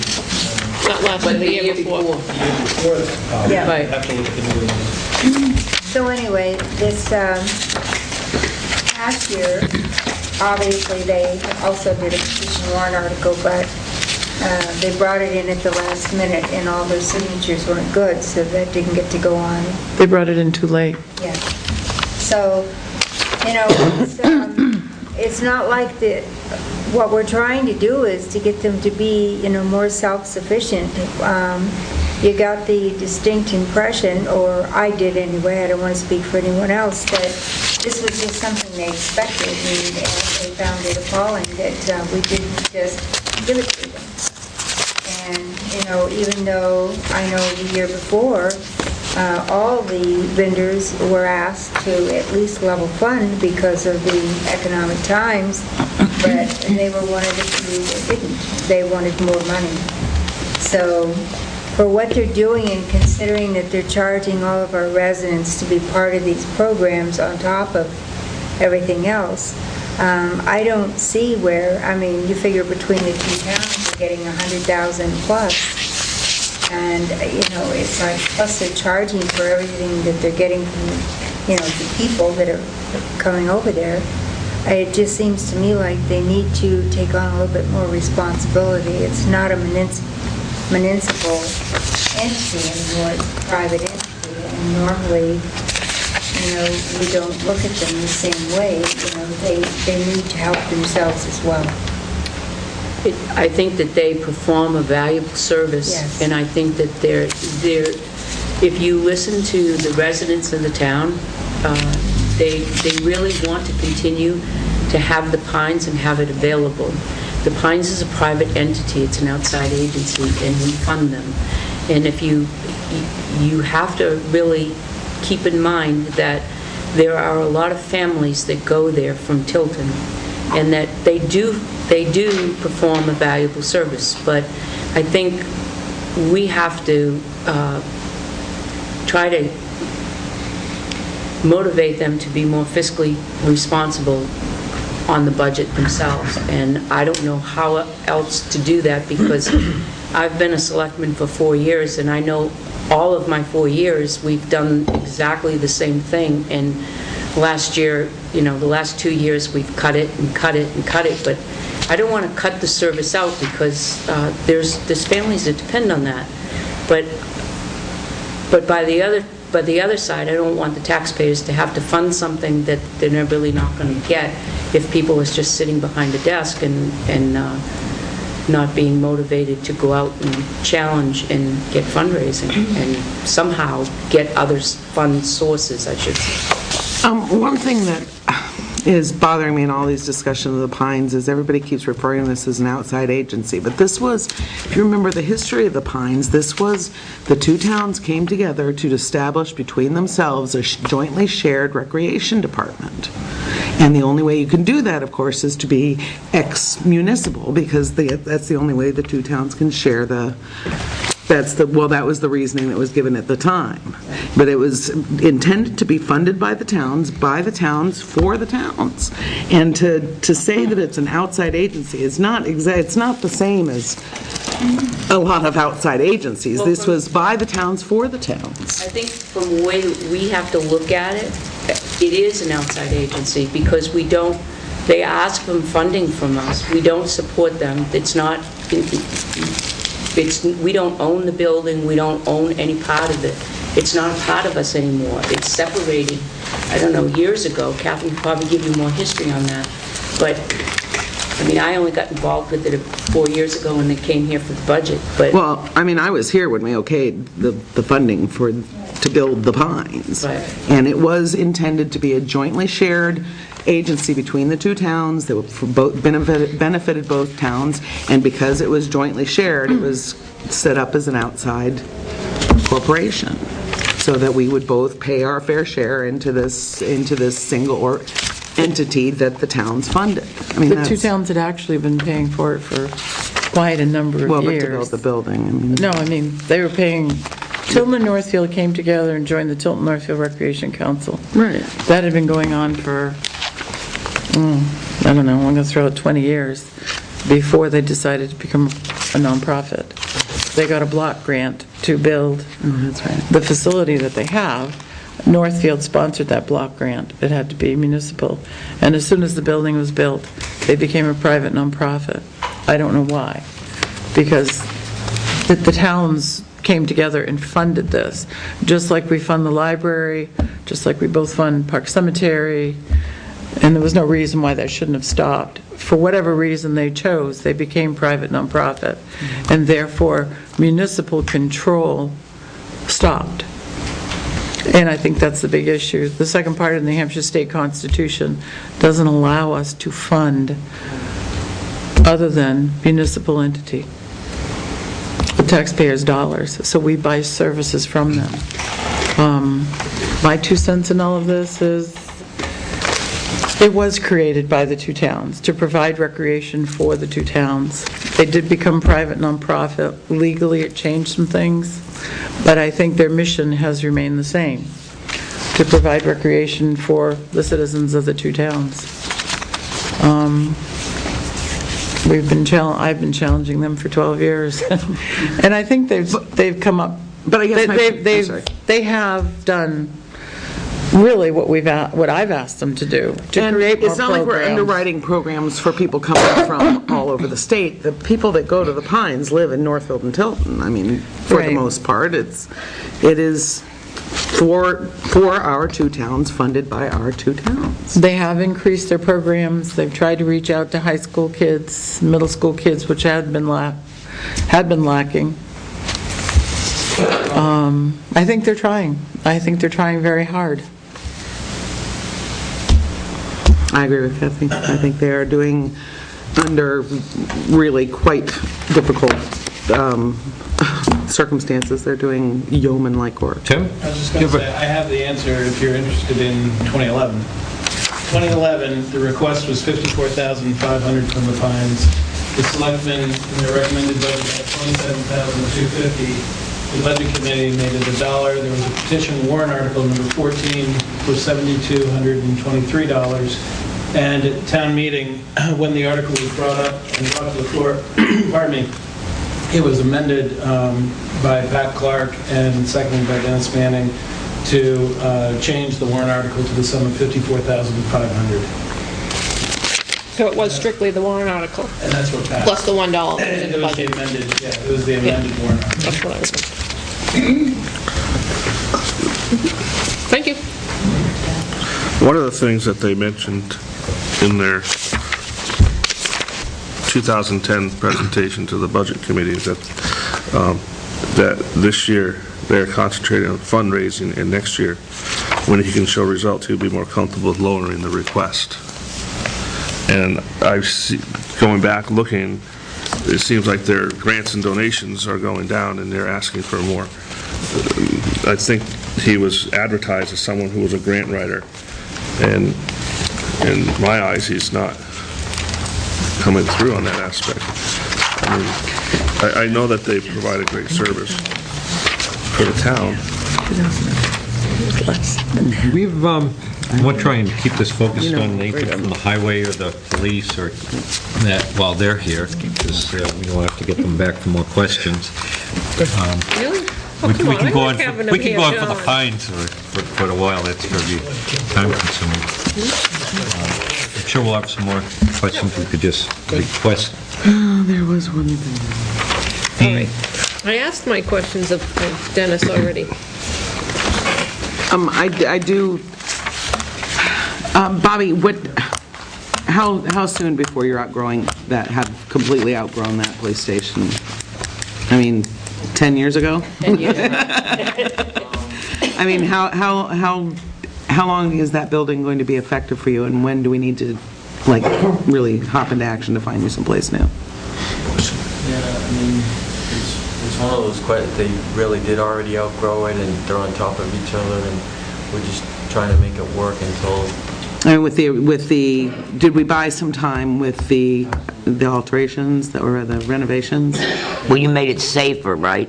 We gave it a Band-Aid, is what we did. We gave it a Band-Aid. That needed to be done right away. It needed to be done yesterday, and that's what we did this year. Right. To kind of get some of those issues done. It did buy us some time, so... How much time did it buy? How much time did it buy? Wave your magic wand and come up with an answer. What I'm trying to do is buy a couple of years, so that we can, we can kind of get back on our feet when the time wants to kind of ready for it. We're just trying to work with everyone and make it last as long as we can. You have to remember in this, we didn't increase any floor space. The building remains the same size. We addressed some safety issues Real in the serious dispatch safety. area And and in there the still cage. remains no way to where they hold expand on that prisoners. plot of land or anything like that? No. The parking lot is too small. If you Then I go will over there and ask- try to park during the day. Kathy is our selectman's representative. What is necessary to get the ball rolling again? Obviously, after the last couple of town meetings, it was put in abeyance for a bit. Somebody willing to put their head on the chopping block? We had a citizen come before the Board of Selectmen a couple of months ago, and he hasn't dropped the ball, as you say. He still sees there's a need, and we challenged him to go out and talk to people in the community and get a group together and come back before us, and we're willing to work with them. We still have all the different designs that were created for the different pieces of property. All that material is still here. Unfortunately, hundreds of thousands of dollars were spent on various study committees studying various pieces of property, and we spent a lot of money on engineering and designs. I think we have a total of, 4? So, Can make our own magazine. yeah, Municipal building. we're running out of pieces of property. I'd like to focus on the matters at hand here. Yeah, So, two- because two it's going to questions start for getting the- late. for the chief and We the could go on select further. Is the police station up to code across the boundaries, or are there significant issues with any kind of coding issues that are going on? The second issue deals with officer safety. Certainly, it's not the most safe building, because it's wood. Are there any outstanding officer safety issues that we need to be taking a look at for the next year or so? Well, the only other thing that really would make it safer is separating booking from the office area. You still have some office space that's part of the booking room, and kind of separating that out, there's just no room to do it. So detectives and the patrol supervisor's officers are basically part of the booking room. Not necessarily by fire code or state code, but by national standards, that should be a separate space. So I think that would be the only other thing I could offer to say, to make it safer. Because I know in parking situations, having cruisers outside and an officer who may or may not be in the station at the time also presents a problem in itself, for vandalism or for any kind of, thank God we don't have a lot of crazies, but we have a few crazies running around, could figure out that that's a weak point within that There's a lot of them. that station, and that certainly is a safety issue that goes on. And I guess with Dennis, are there any outstanding code or safety issues that you have over at the town shed that need to be looked at? No, it's a new building. So they're all set? I think one of the things, is sewer, is there anything for getting that in the future, or the, That's a sewer I think I ask it every year. question. Yeah. I was going to say, they keep digging up my road trying to find the sewer. Dennis might. They can't find it. Are you talking about having the line activated? Yeah. It hasn't been, no. No, the last, 7 or 8 years ago, Mr. Lapine put in his sewer system, and from where our existing is across the road to his basin, it's 600 feet to hook into that sewer main down there. But as far as, has there been any talk or engineering done? No, there has not. Well, we did some preliminary engineering on it. Oh, you did? We did. Yeah. And what we found when we did that is it would need a pump station. Pump stations are quite expensive. When we polled the people in the area, the majority were not in favor at the time. We prefer to go with the majority if we can, because those people generally have to pay it back. Although, at last year's town meeting, the betterment was spread over the entire town. It is a section that we do want to do. It's needed in that area. Are we ready to do it yet? No. Not yet.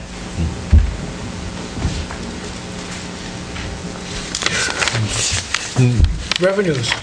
Might as well talk about something positive. How do the revenues look for the upcoming year? Property tax rate has been set. At this point in time, what are the revenues based upon the last year? Look like they're going to be up, the same, or decreasing? Can't judge that until the... Can't even... I was going to ask about staying on the tax rate staying on is, the police and the fire department so that these guys can get out of here as much as possible. I'm not done yet. I have a question for Dennis, because I like to make sure you're staying awake, Dennis. Over there. You've got on your 10-year road construction plan, the Circle Drive, Orchard Drive, as being marked for having some upkeep done on them, and you've got the rest of this. What other, is there anything else that you're working on, sidewalks, or anything else you've got planned for 2013 here, or whatever it is? Or am I looking at 2012? And that's, I guess you already did those. Orchard and Circle was done in 2012. Yeah, I don't know what year I'm in anymore. 13, we're looking at, according to the plan, Spruce Street, Center Street, Rescue Lane, Chiron Lane, which roughly comes up to, at today's prices, right around $95,000. Because this says 77. That's what? This says 77, not 95. I made that spreadsheet off the information that you gave us back over the summer, on your 10-year construction plan. Because you had requested it to be broken down by year. Yeah, by year. Could be a typo or not, let me just take a look. I mean, we had this, Dennis, we had this conversation back last year. It's like, we're looking at, like, right now, we don't have a lot of work being done or looking at, but in the future, we're looking at, what did we come up with, 4 years, we have. You're looking at... So we need to make sure we have the money funded. Funded, that's correct. And last year, I think we put in... 40,000, did we put in more than 60,000? in the capital reserve fund. Right, we upped that. And right now, Jim, what have we got? Approximately. Got about 260... 260. And if we're going to stay within projections of what we're looking at in our 10-year plan, we probably are going to have to increase that to 100 per year. That's what I was saying last year. But when we're looking at the budget as an overall, we have to keep those types of numbers in mind because they increase our, the money we need to raise overall in the taxes. Right. And all of these figures that I gave you, okay, in the 10-year plan, the 2012 figures. Right, they're going to go up. Date figures, right? But looking at that, we're going to have to increase the money that we put into the capital reserve every year. The 60,000, we will not stay on schedule with what I projected with putting in $60,000 a year and being able to do the project. It should be increased to 100,000.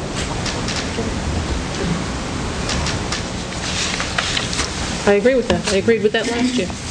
That type of, it's just, I know that it's tougher to actually put it through to the constituents, but, with the work that needs to be done, it's easier to do than to hit them with a big bill 4 years down the line. Now, the equipment fund is right on schedule, what has been projected, and is doing well. For 35 years. What will happen if the state dumps more on you? More responsibility on you? They can't without Well, the only our approval. the state roads, the only thing we do right now, if we had to maintain them, yes, the 100,000 is not enough to do all of the state roads either. No. That's just the town road.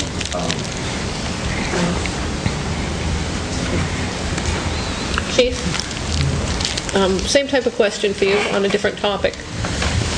You have, I was looking at the numbers earlier today, we have, 10 cruisers, and we have 6 of them that are over 100,000 miles, and I know we had this conversation a little bit last year, I want to have it again. What is the normal lifespan, or what you can expect to get out of a cruiser? The first 3 years of the first 90,000 roughly is they're in the primary fleet. That's the top 3 cars of the fleet. Then they get transitioned to become a secondary car in the fleet, which is detail sport, any of the other things that we require cars for. And then detectives' cars, once they become one officer vehicle, driven by one officer, that starts to extend the life. Sometimes they can get another 10,000 miles out of the car after it's been to the primary fleet, transition to secondary fleet. It starts to increase the likelihood the car will last me a little bit longer. But roadworthiness for emergency calls and handling that 24/7, multiple drivers, typically 90,000. If you run them longer than that and put that kind of workload on them, you can drive your vehicle maintenance costs up and they're not as safe. And so a lot of agencies try to get them out of the primary fleet. Somewhere between 80 and 100 you can do there in about the mid-90s. I know you must be looking at a new cruiser for the 2013. Is that here, or is it going under a warrant article? To him? Half of it. Part of it is in the purchase line. Yeah, there's $17,000 in there. Right, and the other part Yeah, is that special duty. Come out of the special detail.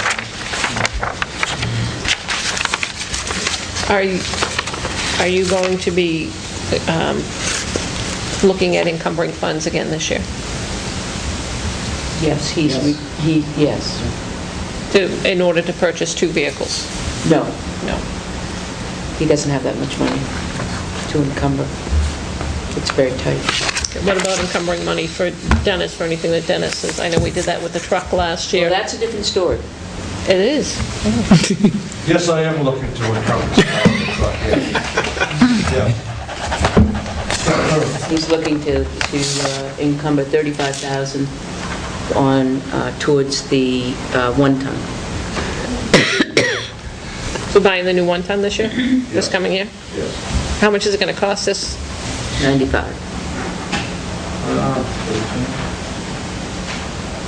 65. 65, and you're looking on taking 35 of that from your current budget. And then where is the rest of it? Is that built into, out of the capital reserve? Anything else hiding in there that we should know Well, the about? selectmen didn't know that. That came up today, so. To be fair, we have not even discussed that. Can I take more? No. See, I'm thinking about slashing your budget as good as you are, so that next year you don't have money to encumber forward. I won't have to next year. I see he's already got it all set up. Well, we might actually get snow this season. Sunday. Right. No, we're not getting any snow Sunday, maybe later in the week. Very little. Little. We have to be done by 9 because the meter shower starts at 9. Is there anything else that's looking like it's going to be encumbered to? Bob has one request into us, and the selectmen are not aware of it. It came in today for Yes, I'm having a baby shower. special vests for detectives when they go into bulletproof vests, and that is a special request that just came in today for $6,900. Encumbering from this year's funds? Yes. And that's a specialized vest when they do bus and... Do we have an obligation to pay? Have we been billed? Have we contracted? We got a thing right here. Yeah, I gave Pat. It's coming up tomorrow. It's Selectmen's meeting. There's also, We're going to have a long meeting tomorrow. there'll be an encumbrance for work that was done at Belknap Mountain for the tower, for the radio Correct. communications, and that's right around $6,400. The work's already been done, but it will be billed until next year.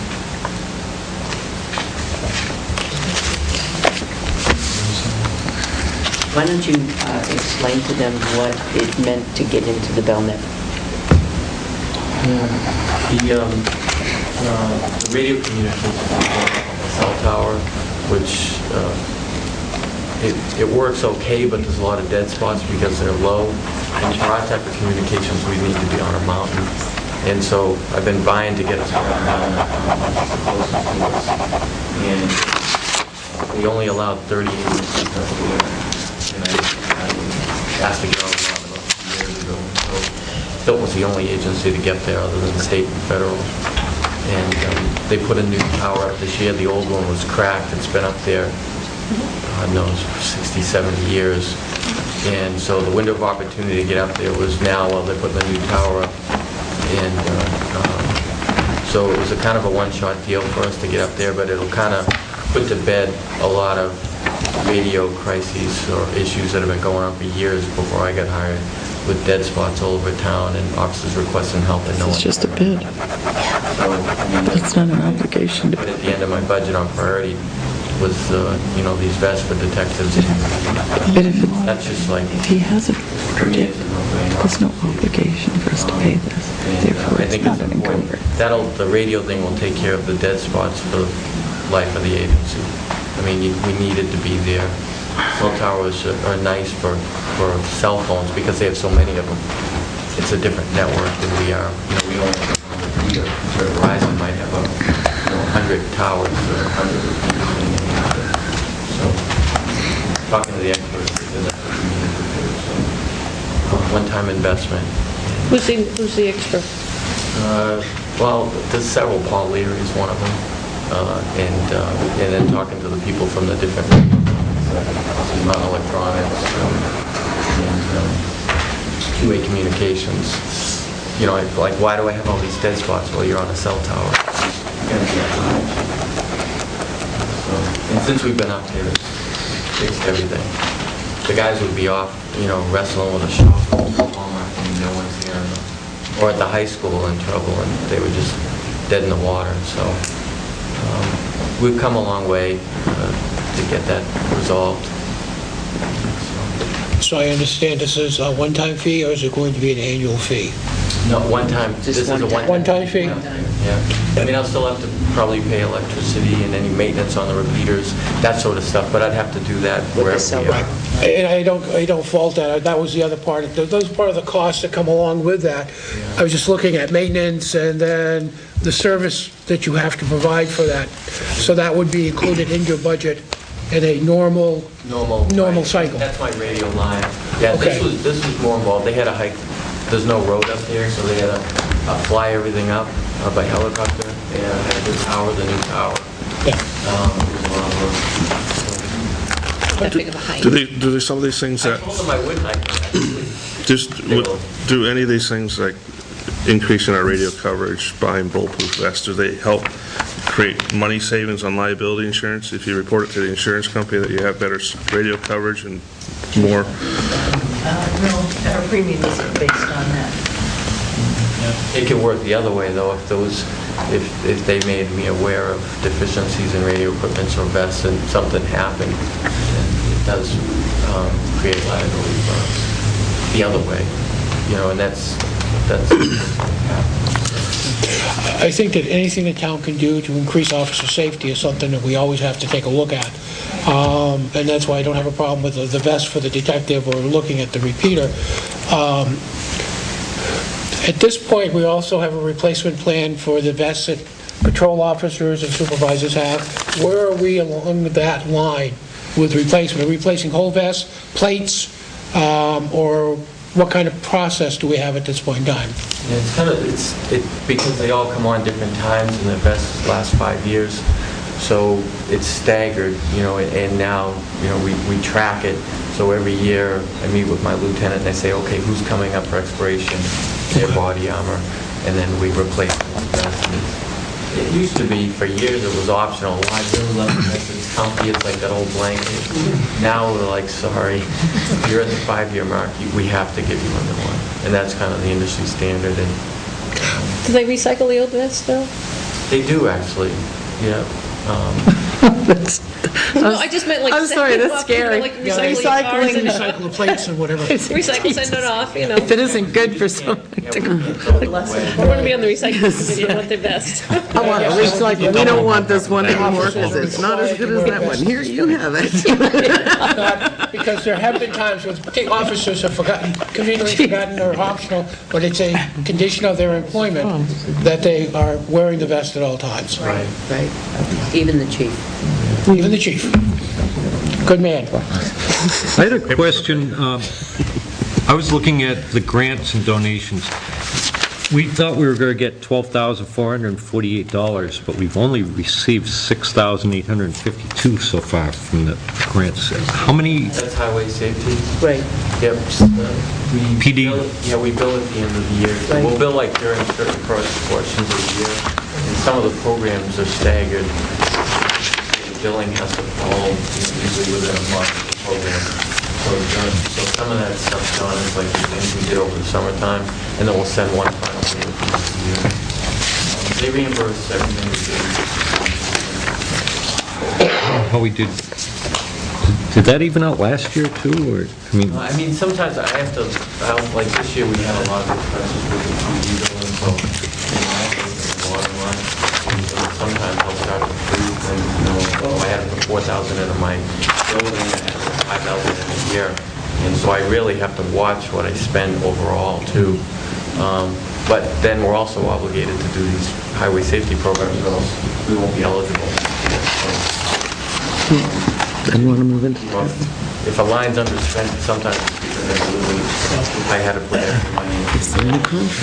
You're actually looking at the revenue line, are you not? yeah, revenues. Yeah, what I think John's referring to is that at the beginning of the year, the chief is budgeting a certain amount of revenue, anticipating taking advantage of certain programs, but those programs, there might not be sufficient manpower or other things to take advantage of all of them, or the offer or some such thing. So that's one issue, but then the second issue is what Steve's talking about in terms of timing and how we actually receive that money back in.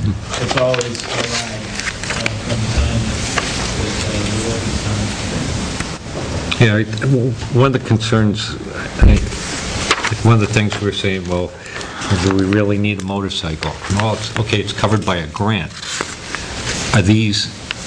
Did the money from that come in yet? last meeting it hadn't Motorcycle received. is not Donation. covered by a grant, it's covered, it used to be covered by a grant, John. But, yeah, but the line item is grants and donations, so. Right, the it's- motorcycle is covered by a donation by AutoServe. AutoServe each year.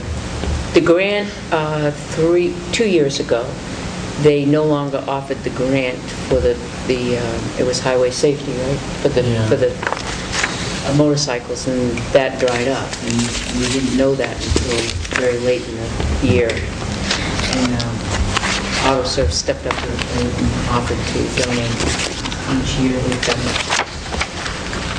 So the cost of the lease of the motorcycle is paid for by them. Did we receive it yet? No. He said by the end of the year. Right. Because he just met with Paul Senior Right. about 3 weeks ago. I think last year, actually, we received donation money from other sources as well for that, towards the motorcycle. Tanger, yeah, right, also Tanger, needed- right. You're right. And then one of them did the striping. Currently, you have an SRO that's assigned to the high school and the middle school, 188 days, or 180 days, somewhere around that. All the school days, right? All the school days. All the school days. Will that cost go up, because the officer certainly will be going probably a new step, and will that be asked of the school to increase the amount that they're contributing to that officer's salary? It's the current, It was. it's current SRO and the current step that they're on, correct?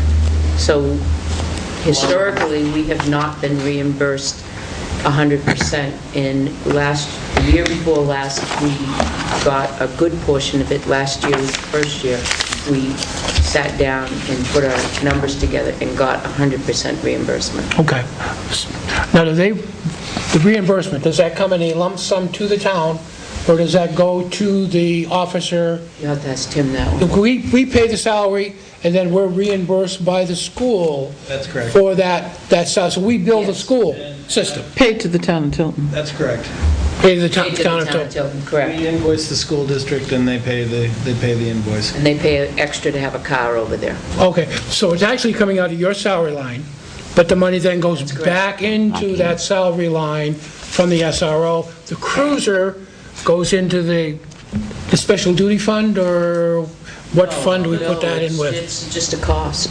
All the revenue General shows fund. in the revenue lines because we gross appropriate. So you have all the expenditures in the operating budget, and then you have the revenues show on your revenue report. That's where the SRO revenue shows. So there isn't any reduction within the operating budget. The expenses are what the expenses are, and the revenue shows in the revenue line. Okay, but The increase in retirement, we saw nearly a 27% increase in retirement the year next year for group 2 retirement, which was the sworn police officers. And all those costs, everything was passed along to the school district for budgeting purposes. okay, so the officer does not get penalized for taking that duty over at SRO, where he could be working, he gets his that. Okay, There are some sacrifices that they do make. I mean, when he's working as an SRO, he's unavailable to stagger his days off, so he's unavailable to take the details.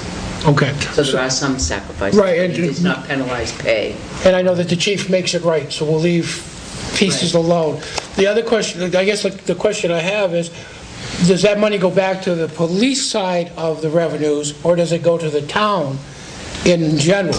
The police and highway budget is selectmen's budget. It all goes Back to into the general. the town's budget. Right. Okay. Interesting.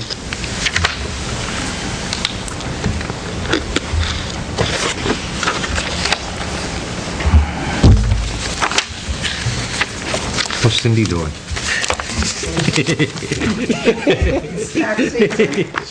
Yeah.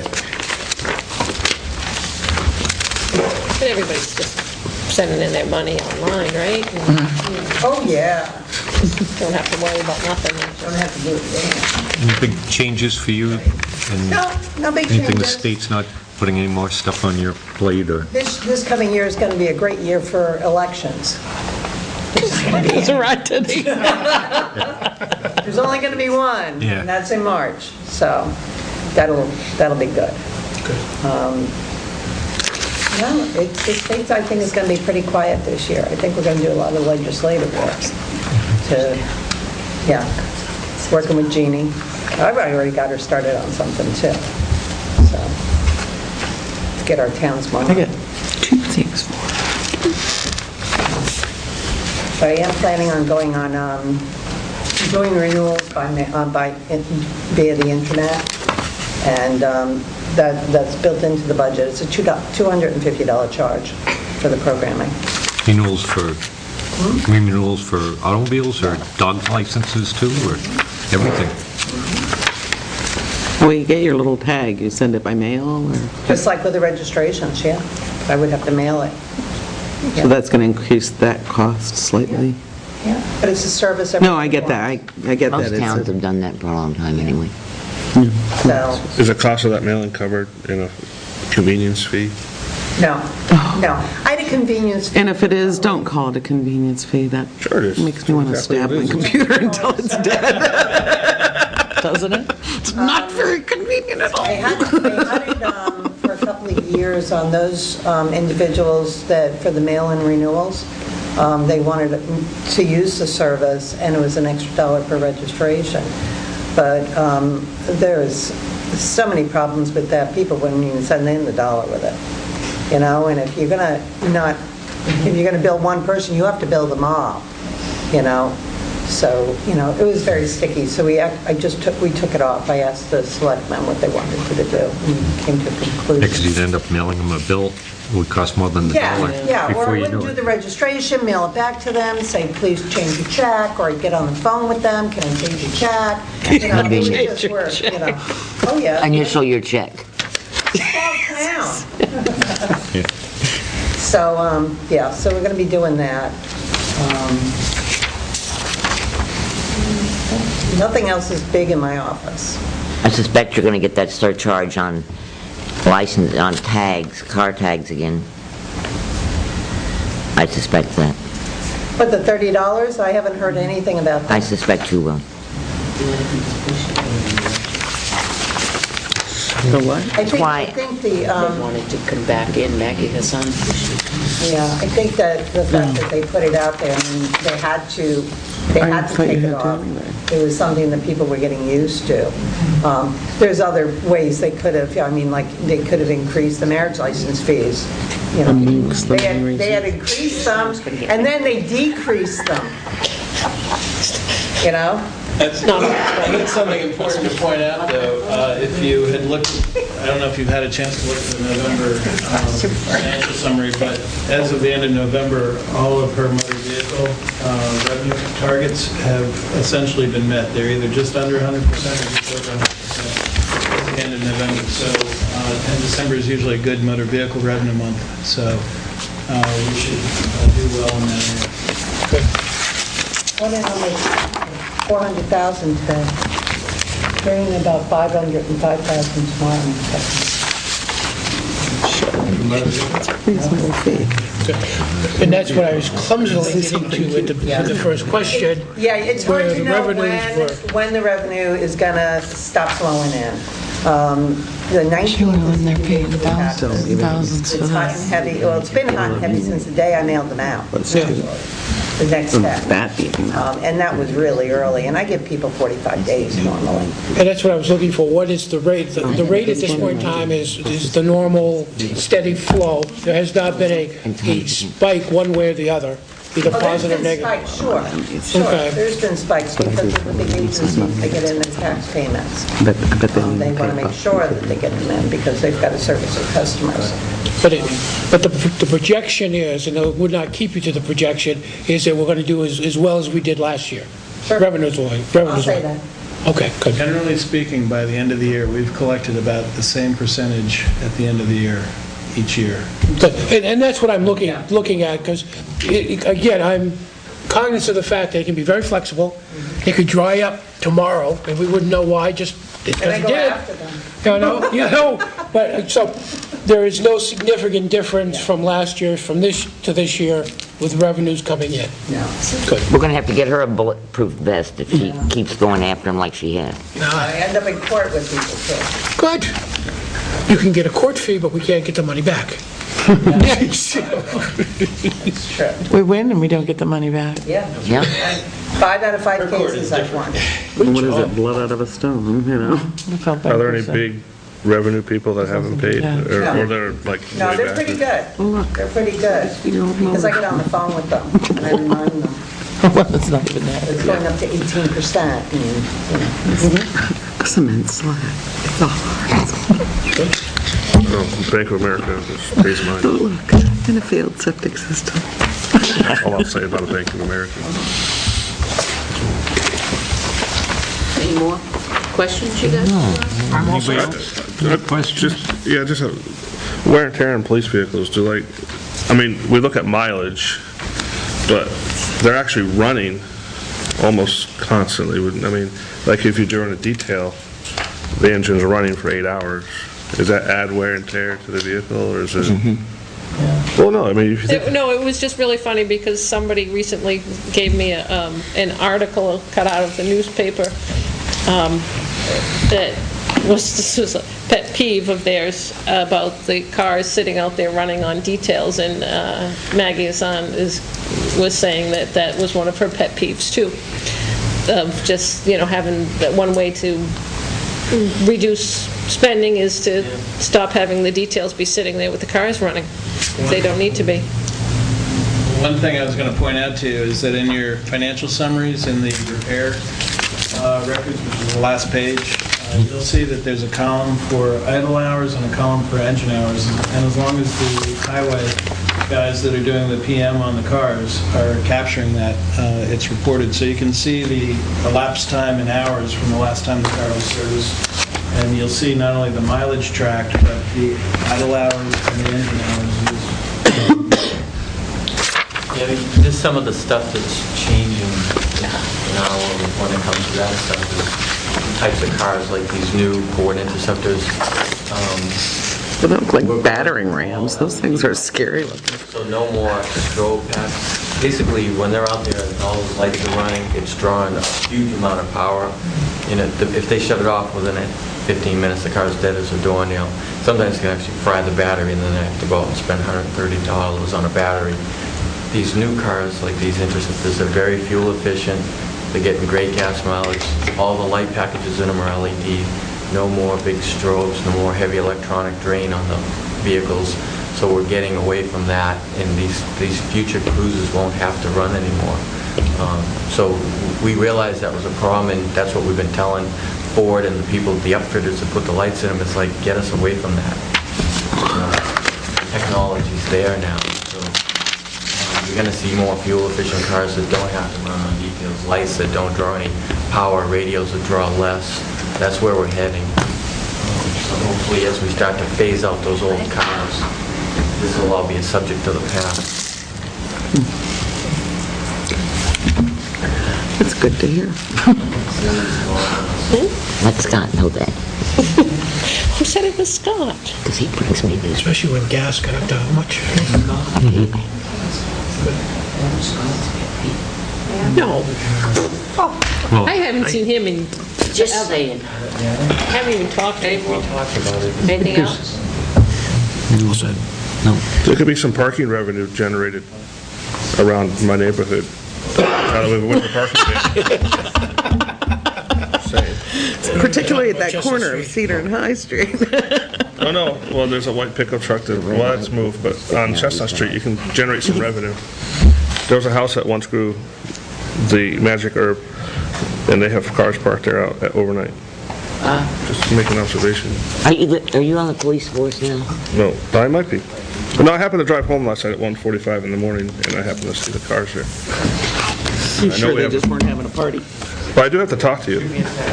I do have to sit down with you. let's see, anything Whole else? traffic engineering. I wanted to Take a look. are we done with the outside agencies and inside agencies? Unless for we the want to night? reschedule Genesis again. I thought we already gave them their already last did chance. This is about their that last second week. chance. Didn't we give them their last chance? Oh, Did we yeah. have a motion last week? Yes, Like but that was a 2 years different ago. motion, and I just wanted to, Yeah, but you at might. some point here, we have a lot of agencies that we have not made Voted. determinations on. And not that I think that now is the time to do anything with the town budgets. I love that. But some of those outside agencies, the American Red Cross, Child and Family Services, CAP. Plan on next GAP. week voting on those. Yeah, I guess that's what I'm asking for, when we're looking here at the, Start pounding away at some of that. yeah, next week we have wanna know why the dog Lockmere and the is peeing. sewer and Hall Memorial Library coming up. So we have some time next week to hammer out some of those others. Is that final one coming up? The selectmen's final? Oh, that's We're going to tear that apart before we do that, so we'll have the to... 9th. January 9th. The other thing, Because we have a meeting next week, and then we have 2 weeks where we don't have a meeting scheduled. 2 weeks. Well, in my calendar, we don't have anything on the 26th, Just day after Christmas. day after Christmas, and I don't have a meeting on the 2nd, the day after New Year's. Don't look at me, that's why I'm talking about this stuff now. I'm glad you On the are. same page. Why aren't we meeting on the 2nd? Everybody will have recovered by then. we should probably... It's the first that it's plan on posted the, out. Yeah, we should probably plan on the second unless we can get everything done. I don't mind coming in on the 2nd and making sure that we I'll have be here on the everything. 2nd. The second works for... Second's That way good. we can If talk I'm about, we can talk about the selectmen's budget I behind their don't back. know, there's in DC. I think that would be very good. A little louder. We're trying to decide whether we want to drive Christmas Day or the day Come up after with a new set of Christmas. numbers. Down there, and then stay in Did you hear that? We're talking about meeting on the 2nd. I do not know if I will be back from my Christmas festivities, but if I am, I'm willing to meet on the 2nd. So won't we... But we may still be Does that work having for a you, party, too? because it goes to infinity, Then we right? can get through it, a lot of it. That's right. It goes till everybody leaves, so we might still be Might partying. still be partying. Anything else? I make a motion that we adjourn. Oh, I know. Second? Third, Being adjourned. You said this was going to go late. thank you. Pat, It's not late. we're vying for, Lynn and I are trying to beat you. We came close. I have leftovers, so it wasn't that bad. The candy budget? I'm going to bring ginger next time. I didn't win. It's all right. Gotta let it run for a few hours. Contest, you just don't want to win.